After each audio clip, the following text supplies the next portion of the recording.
Fatherlessness leaves boys confused, angry, destabilized, and numb. Within your research, what were the most heartbreaking stories of boys growing up without fathers, and what did it cost them later on in life as adults?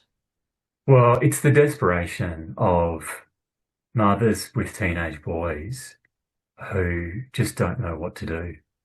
They are in an impossible situation. They don't have the male energy. They're not built the same. They have different hormones. Like they speak differently. They expect different types of communication and interaction.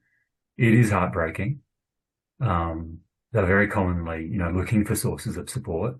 And there are organizations out there who try to link up male mentors and try to help those teenage boys, deal with what's a really confusing and dispiriting society to grow up in. And I'm very passionate about education for boys and young men.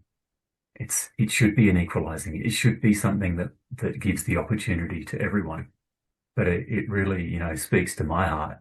It makes me emotional thinking about just how many boys and young men are growing up in really desperate, incredibly challenging circumstances. And mate, they need a voice. They have no voice. They have no column in the newspaper. They have no political power. Like we are some of the few voices speaking up for them, for heaven's sakes. Like they need a voice. All men should feel an obligation to support the boys and young men of the future generations. That's why I say, there's a strong call to action here for older men to step up and be the mentors and the coaches and the leaders, to be proactive and to lean in again.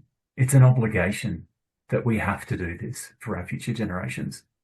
That is well said, David. And if we all thought that it was an obligation, we wouldn't find ourselves in the situation where men and boys are being treated so unfairly and accepted across the board in society. So spot on, mate. It's the older generation have a lot to give, and even if your traumatic experiences you've been through in life, you don't really want to talk about, because men, let's be honest, men compartmentalize. If it's a real traumatic experience, you sort of lock it away. You don't want to engage, and you definitely don't want to talk about it. But there lies the problem too, because then it rolls on to become a generational problem, because they didn't know, they weren't told, they weren't educated, they weren't shown that, what happened to me doesn't have to happen to you if you've got the knowledge from past bad experiences handed down. And again, just back to the family court, this is where the systemic abuse legally locks fathers down from forewarning other potential problems.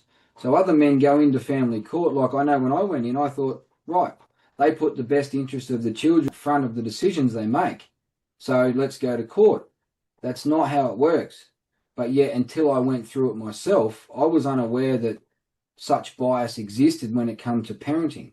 A child needs both parents. A child thrives, like you touched on prior, a child thrives when they've got a mum and a dad to help them grow in life and understand the benefits of both men and women.